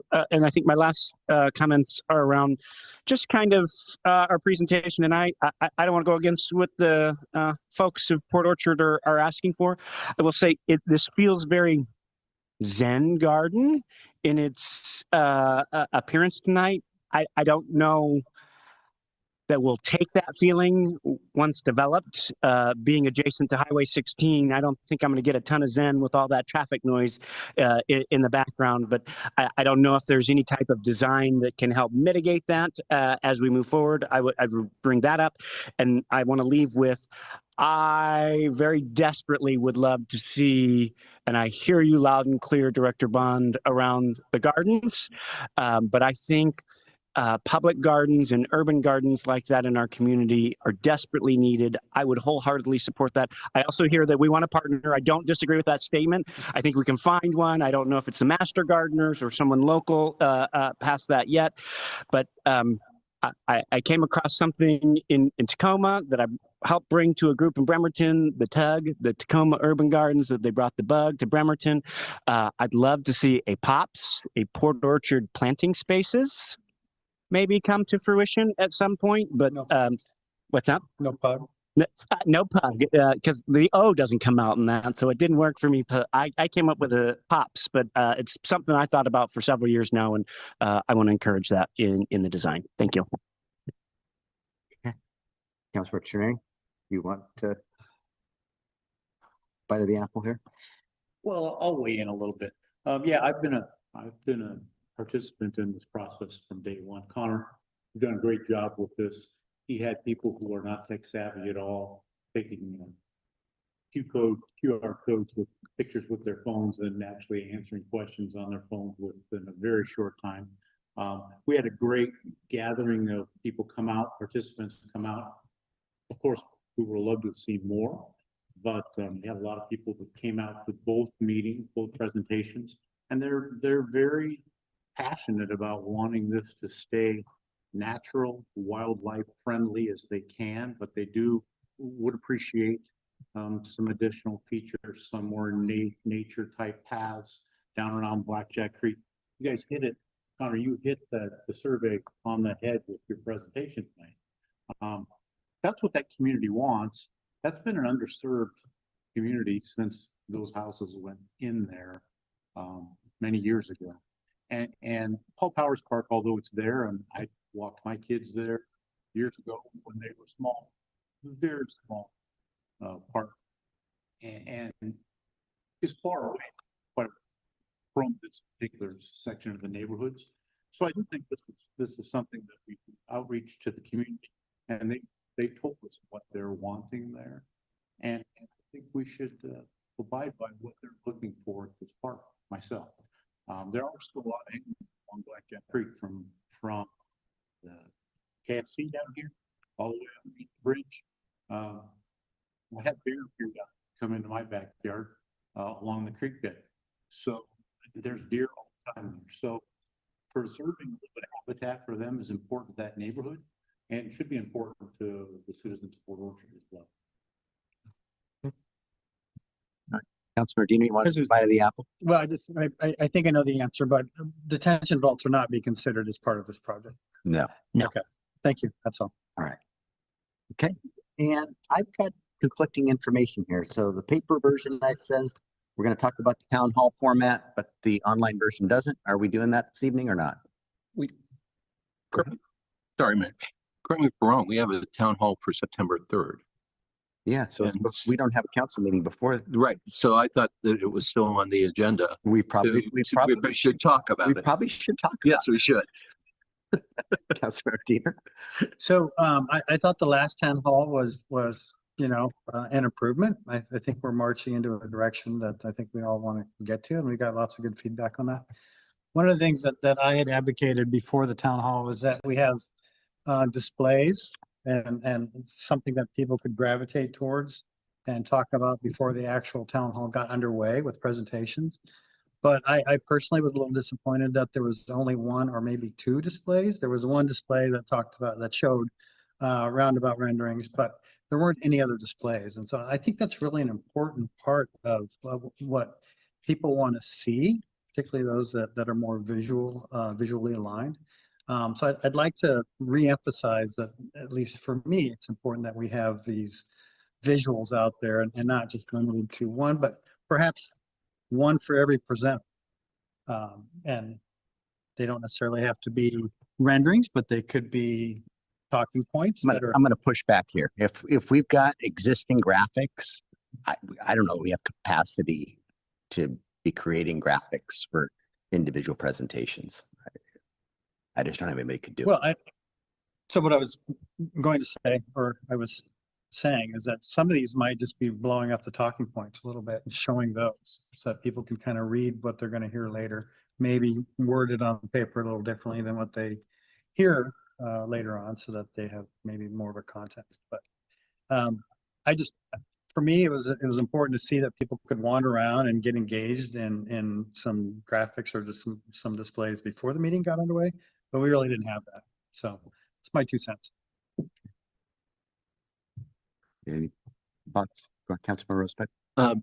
No, I think the town hall is moving forward. I concur with Scott that especially since we have a before kind of welcoming time period, and then afterwards where council members are kind of individual, people can come up to them. I have, I think, 3 slides, and one of them, all on the parks, and one of them could be easily, a static display for afterwards to talk to people.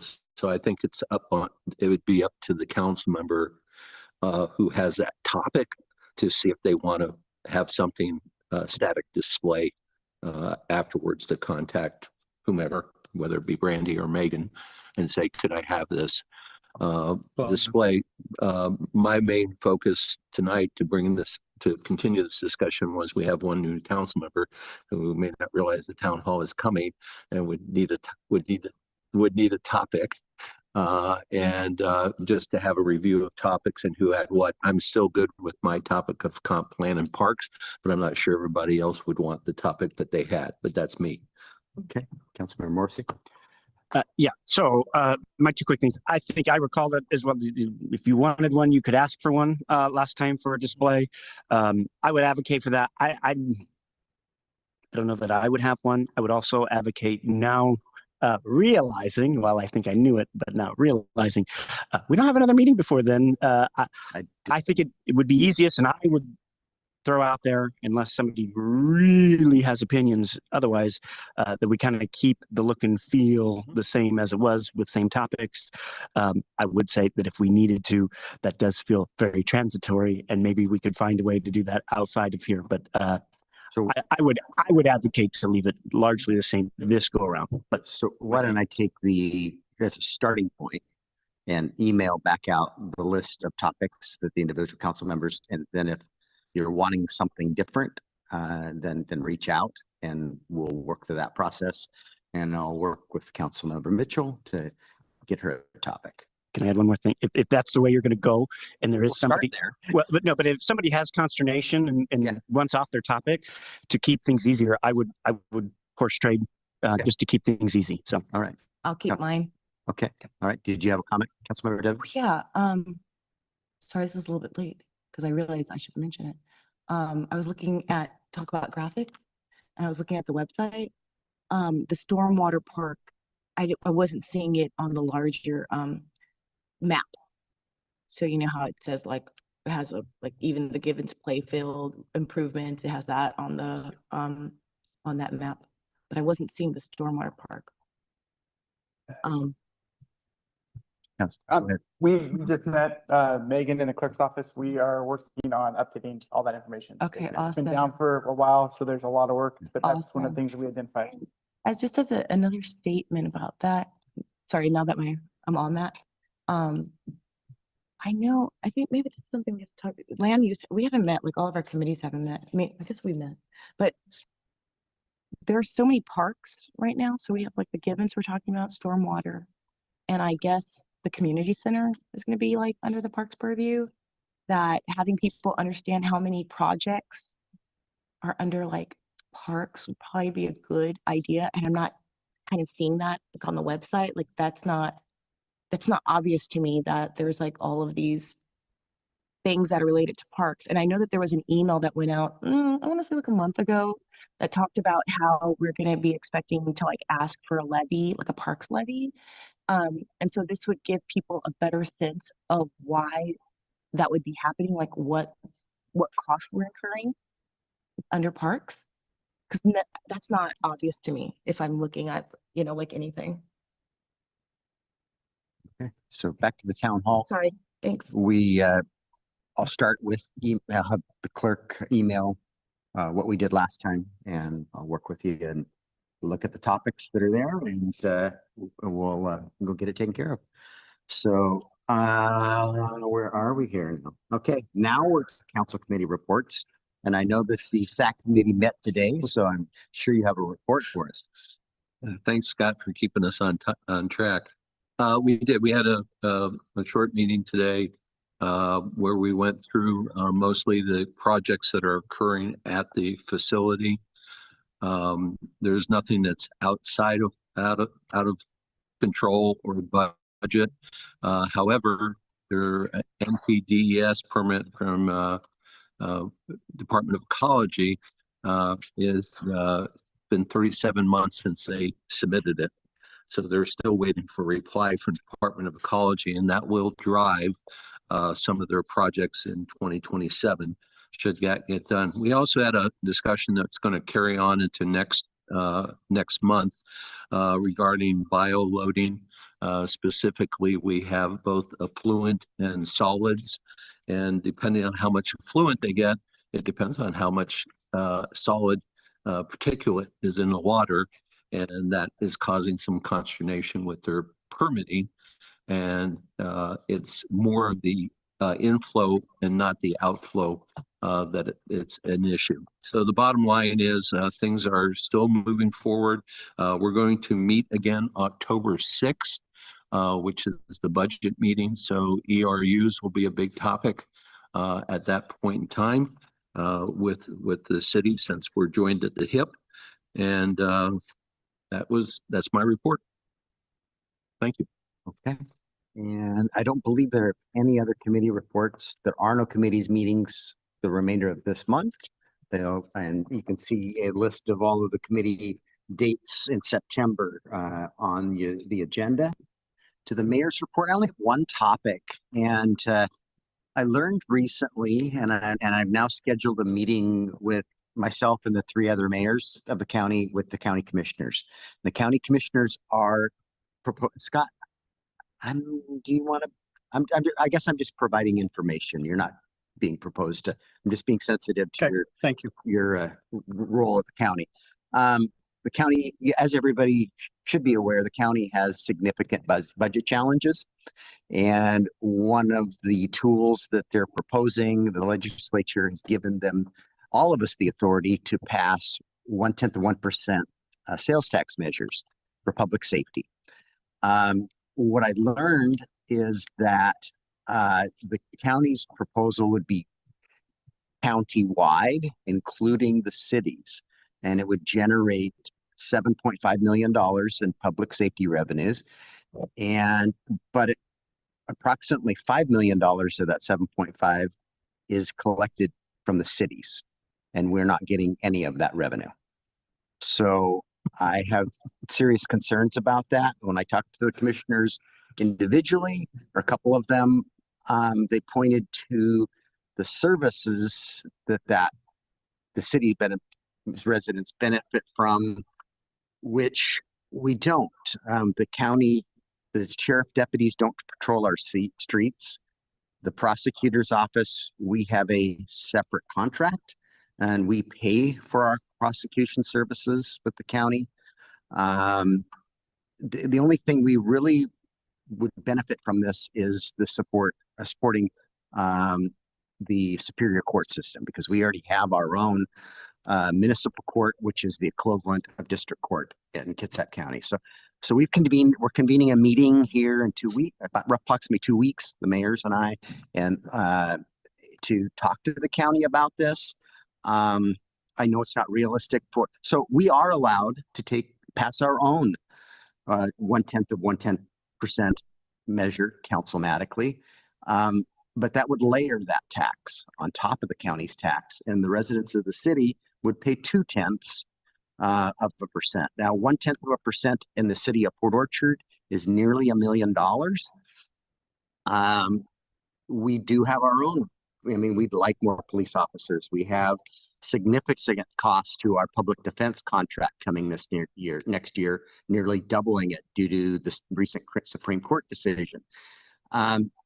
I'm looking for kind of heads nodding. If that meeting does, I know it's not realistic that we would get all of the revenue, the $5 million collected in the cities. But when I talk to the commissioners, I'm going to ask for them to enter into an ILA with the cities and share some of that revenue with the cities, possibly half of it. And where the county would receive, back in napkin calculation, 5 million of the 7.5 million collected, and the cities would receive 2.5 million. So that would be about $450,000 to the city of Port Orchard. So I hope these conversations go well. I've talked to Representative Richards about this morning, and he said, yes, this was bad legislation that allows this, and I voted against it, but it happened.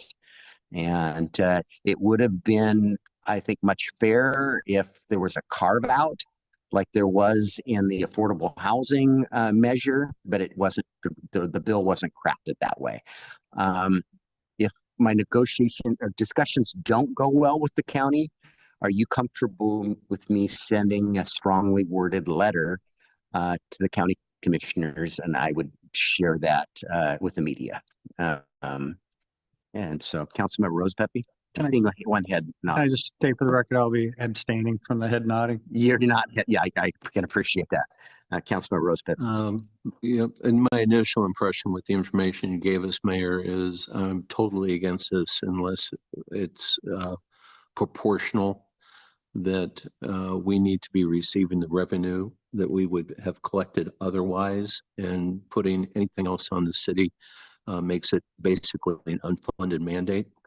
And I'm totally against this from the get-go, from how it sounds. I would definitely need more information. But again, I find it to be punishing the cities.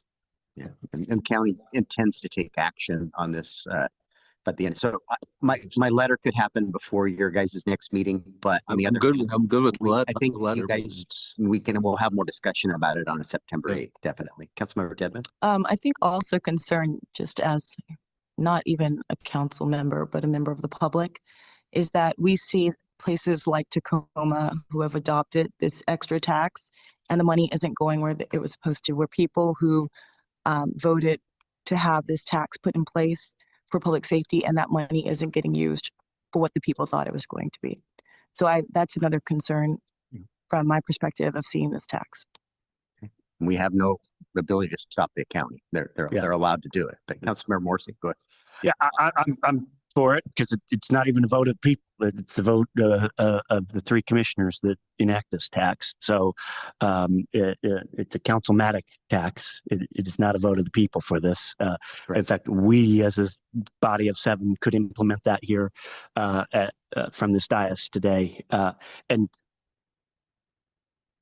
I won't get into that today, but I will say I also would concur that I'm in favor of that. And I would ask that maybe you ask this body to come lobby with you when they take said motion up the hill. Okay, so I definitely will communicate when they intend to take action. I will communicate that, and if it might be very beneficial for us to go testify eventually on that. Councilmember Trine? I'd be interested to see what they would say how our citizens benefit from this tax that they're going to place on our citizens. And the city receives nothing to provide that benefit to our citizens. The only thing I can identify is Superior Court, because we pay directly for the jail for the prosecution services. To the tune of $950,000 a year? Probably not.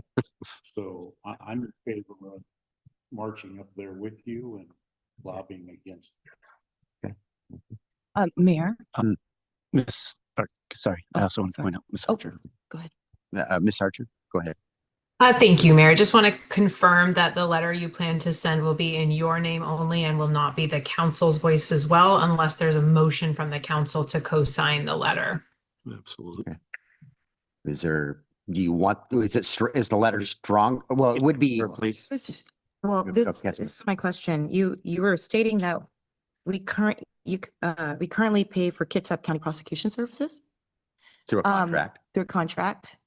I'm not sure how the county and the city negotiate, but is that like a point of negotiation where the money that they take from this public safety tax could offset that bill? So any like funding instead of us that coming out of our pocket, then using that tax money? Those are worthy conversations to have, Okay. but yeah. So, Councilman Mitchell, go ahead. Yeah, thank you. So I need to take some time to, as an employee of the state, I need to also make sure that there is no conflict here for myself in this way that Councilor Diener feels about the county. I don't believe that there is. I think that, speaking very broadly, asking a smaller entity to essentially pay more in taxes and get nothing in return is not a great thing. And broadly, I would support a letter that stated that. I think at this time, I would request that we hold off on saying it is from the entire council until I can confirm that. But I certainly think that it would be great for you as the mayor to put forth that position. So. And I will. Hopefully my conversations go the way I intend them to go, but I'm not certain. So Councilor I just wanted for Tiffany just to illuminate, we used to have a council member who worked for DOT, and he would simply say, I work for DOT, but I don't feel there's a conflict of interest. And then the council would say yea or nay on that. So it could be very similar in your circumstances. For the county, it's actually baked into the employee manual for the electeds, for the commissioners and those employees that work under that branch. In that conflict usually is from the form. Do you personally benefit from the action? I think all I have to do is essentially declare it, but I don't. Possibly. I'll have to ask her. Yeah. All right.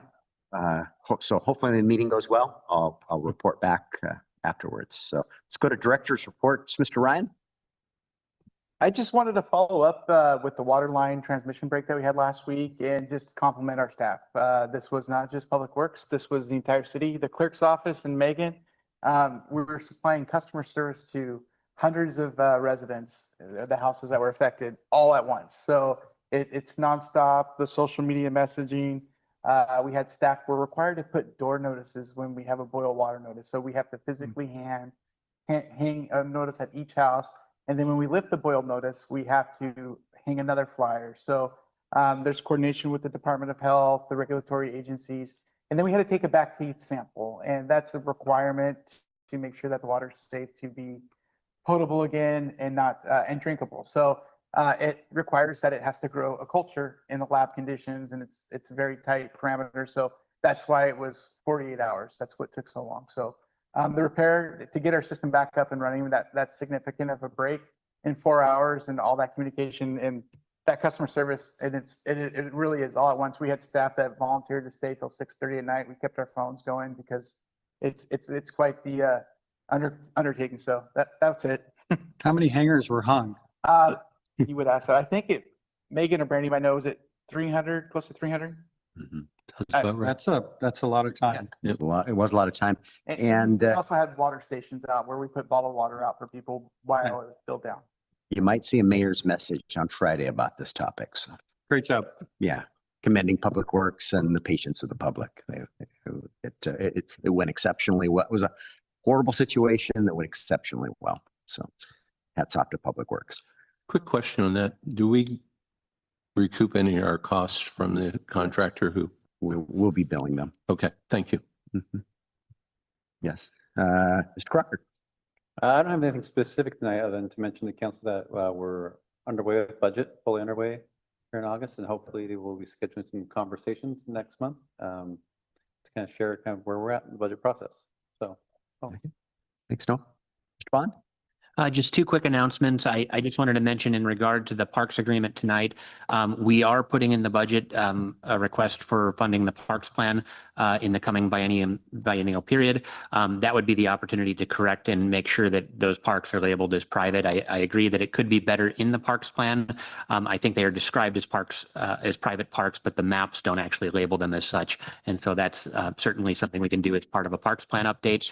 Also, I just wanted to report on a process improvement in our building department permit center.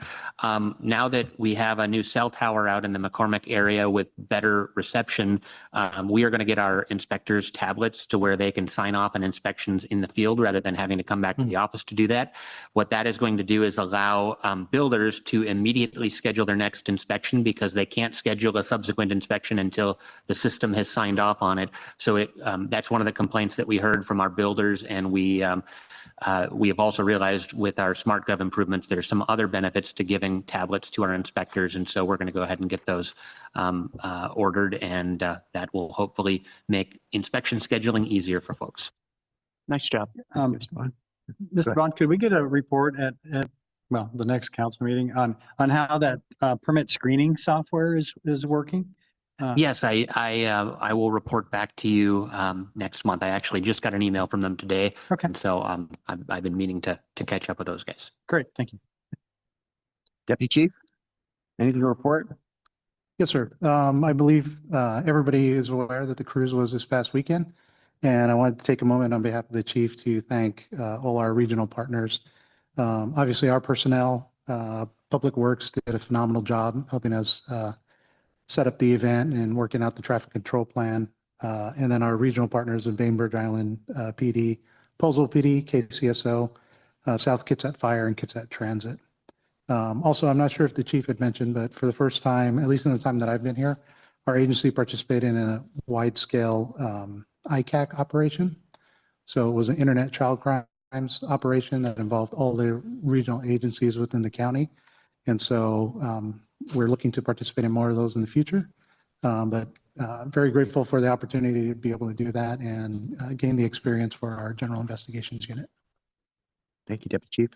And the car show was a fabulous event, and I don't have their numbers yet, but they were indicating they had a record number of cars. I don't know about people, but it was a great show. So I'm going to take the opportunity to double down and thank you and your team for being there, leading the charge with our partners. I know I saw Poulsbo, Bainbridge Island. I was working with the South Kitsap Fire. They were our pancake flippers for the Rotary as well. But it was a great event, very well maintained. Thank you to Director Ryan and your staff as well. They were there all day. They even beat me down there, and I was there not long after 5:30 a.m. And so it was a long day. Appreciative. I do know preliminary reports said it was the most cars they've ever had. I have no idea about people, but the pancake breakfast was great. So thank you. all right. I'll just mention that I also attended and it was very well done. It seemed like there were more cars than ever before. I'm going to guess more people, but very well done. I looking for the mayor's award. I started this end. I had a car, then it got upgraded, and by the time I got to the gazebo, it was a third car. So it was a '69 Chevelle. So, Ms. Wallace. Just want to report that we also had our communications specialist out cruising the event as well to take some photos to add to our website and our photo library. And then wanted to see if you guys wanted to still meet with Coffee with the Council on September 5th. It is Labor Day weekend. I don't have any council members signed up. I'll do it. Okay. So it looks like Jay and Scott are willing. Okay. All right. Got three you down. And that's all I have. Okay. All right. To our second citizen comment period. Okay. Anybody, Mr. Archer, I guess you have a report too. Just didn't see you over there. No, not a problem. I appreciate the accommodation. Just a couple of appellate cases to report on. I like to keep you abreast of interesting ones that pop up. The council will recall we discussed a case earlier this year, Arthur West versus the City of Burien, where the Court of Appeals made a determination that a majority of council attending a press conference, although they were occupied with the passive receipt of information at that press conference, there were facts sufficient to state a potential OPMA claim. The city is now appealing that decision, or they're petitioning to the state Supreme Court. So I will continue to keep you abreast of where that goes and whether the Supreme Court takes that one up. The other one is a very interesting case that I'm tracking. It is titled Rob Rice Homes versus the Department of Ecology. And I'd be happy to discuss this offline with any of you, but very, very briefly, what occurred there was the city of Tumwater received a permit application from a developer. The permit process involved wetland mitigation. So two small wetlands were going to be filled and another large wetland was going to be restored and enhanced. Department of Ecology participated in the permit process, commented on SEPA, did not participate at the hearing, but the hearing examiner ultimately issued the permit. And where this case takes an interesting turn is Department of Ecology then issued a notice to the developer and said, despite you having that permit, under our regulatory authority, you do not have the ability to move forward with this action. We will assess significant monetary penalties if you choose to do so. And our authority is under the APA and the Water Pollution Control Act. So essentially, this case sets up a conflict between the permitting process that local governments use and the appeals process under the Land Use Petition Act, with this purported authority of ecology to stop the permitting process under Water Pollution Control Act, despite not having ecology appeal the hearing examiner's decision, appeal SEPA. There was no appeals process utilized by ecology. So this will be a very, very interesting case to track where it heads.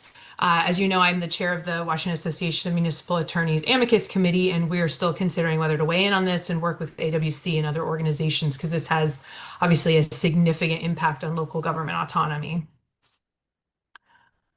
Charlie, could you cite the name of that case again? Because it does seem like a really big deal. Yeah, absolutely. And I can send you the pleadings I have as well. Rob Rice Homes versus Washington Department of Ecology. Thank you, Charlie. Anything else? Yeah, absolutely. That's it. Thank you. Okay, we're going to move on to our second citizen comment period. Is there anyone wishing to address the council? And if you're online, use the raise your hand feature. Please, sir, go ahead. And just identify yourself for the record. You have 3 minutes.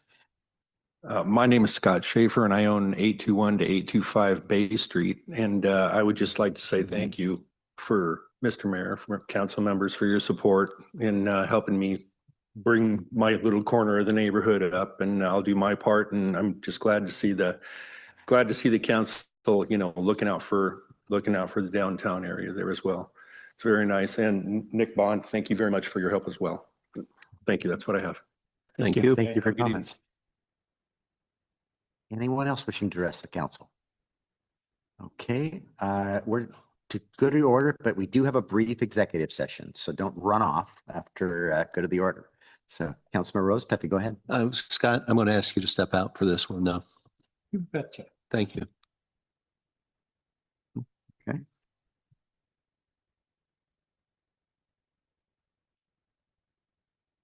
So sometimes it takes a little while in the first of all, thank you for coming tonight and participating. Appreciate it. About a year ago, maybe a little bit longer, John brought up about the two members of council having to recuse themselves because of working for the county on anything that's council business.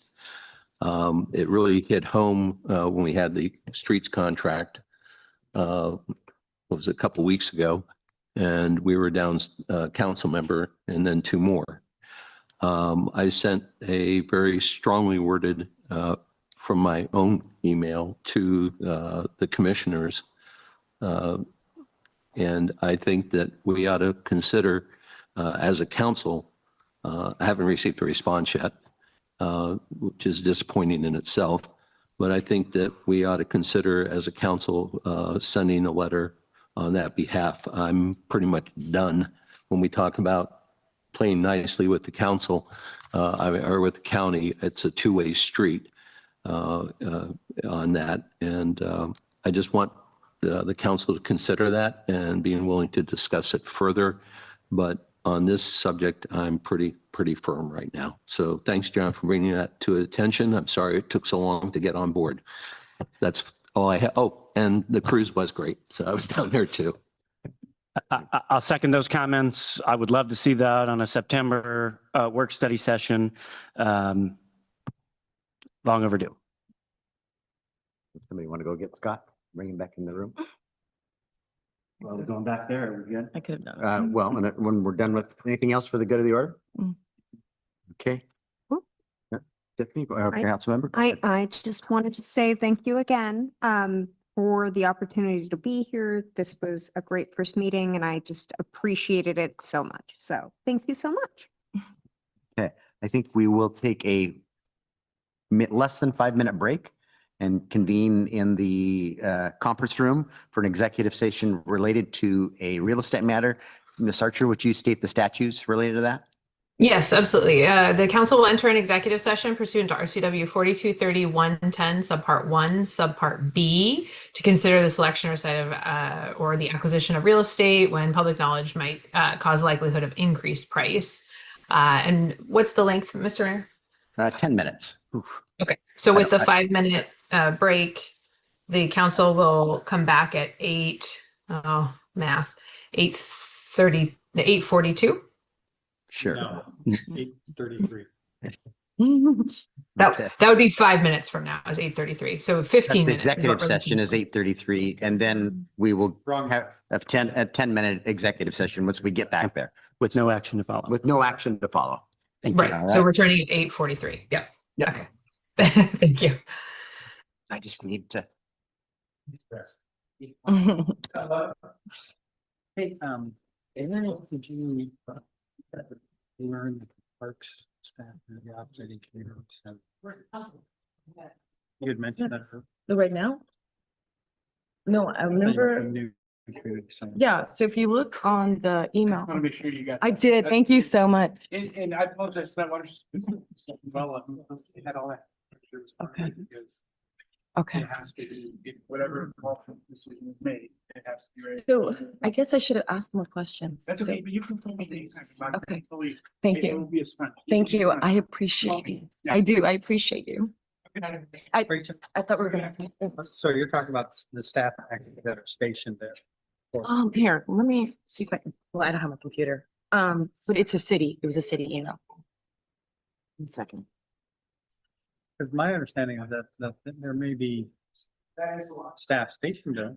Let me see the wording. It has to do with, you know how the mayor I sends think out. your mic is on.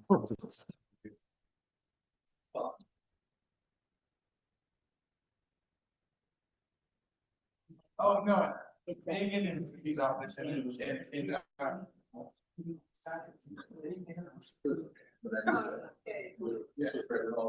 I have a picture somewhere, but it was like on 6 years.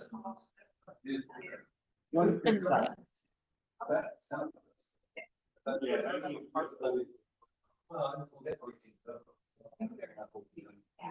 Okay,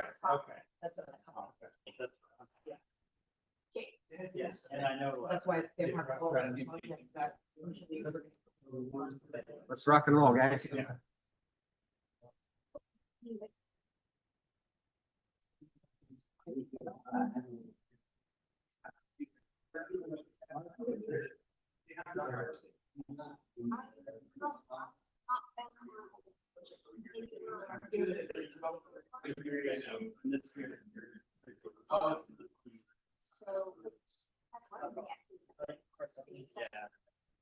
No, it is catching up.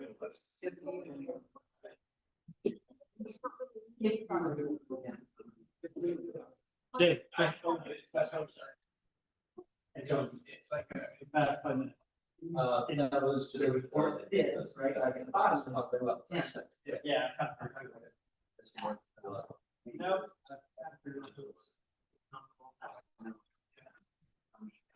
Hey, John, are we should just? Yeah, can I hand that hand off? Yeah. Hey, John? Ready? I have 2 minutes according to my watch. Ms. Mitchell, nice to meet you. Nice to meet you too. Thank you, Dennis. Thanks, Noah. Okay.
Extend 5 more minutes.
Our meeting is adjourned.